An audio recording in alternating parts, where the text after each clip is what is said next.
guys, and welcome back to another episode of Federico Talks Watches. Today I'm going to talk about something a little unpleasant, and that's how we got robbed or had stolen a watch for about $10,000. What are we going to do about it, and how can you help? Now, of course, before we get started, customary wristwatch check. Today I'm wearing my Breguet Marine 5817 previous generation on the strap. Absolutely love it. And also, guys, don't forget to check out delraywatch.com. Some very cool watches came in stock, including a Rolex Oyster Perpetual 39 with the rhodium dial. Fantastic price, and probably one of my favorite Rolexes. I've actually owned this one in the past. A limited edition Panerai Luminor Submersible Luna Rossa.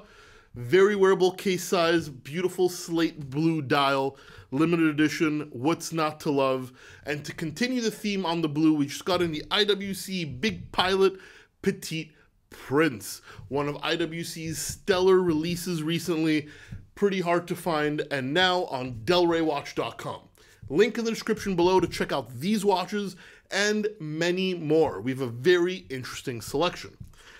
All right, guys, so let me tell you a little story. We recently sold a Patek Philippe 3919G, picture up here, for about $9,300. We did all our security checks, we shipped it to the customer, and of course, something bad happened. About a month later, we get a chargeback from the credit card company saying it is fraud. Now, we shipped it to the address on file. We have delivery confirmation. We disputed the chargeback. And then a couple days later, we get a call from a police department right outside of Atlanta investigating an identity theft case. So supposedly someone stole the buyer's identity, shipped it to this location, which is a real, location with the credit card company. It's the billing address. And then intercepted the package on the way. Now, they found a suspect who's part of an identity theft ring with a lot of valuables. Now, they did not find my Patek Philippe or Delray's Patek Philippe, not yet, but they do have a suspect, but it's still going to be pretty hard to retrieve this watch through law enforcement. I will tell you, this is kind of the cost of doing business. This is the fourth time it's happened in 7 years. The previous three, I've actually retrieved twice. I retrieved 2 of the previous 3 stolen watches. No offense to law enforcement, but never through law enforcement, always through my own means and connections and, just ways that some watch dealers do things by knowing each other. So, I have a pretty successful recovery rate. Now, I can tell you the credit card chargeback I'm probably going to lose because apart from it really being fraud, even though it's not my problem, credit card companies always side with the buyer. Almost always, and I know boohoo, poor sellers. I know most of you guys are buyers, not sellers. I get it. But really, it is very one-sided. And also, I filed an insurance claim, but fraud is involved, so I'm not terribly sure if the insurance is going to pay out. I'm guessing it won't. So this one might be chalked up as a loss. That being said, I'm also not going to take it laying down. I'm scouring the internet for this watch. And also, guys, I'm going to give you the serial number of this watch. And if you have any real information, not just a random one you guys find on eBay, if you have any real information, it's a Patek 3919G.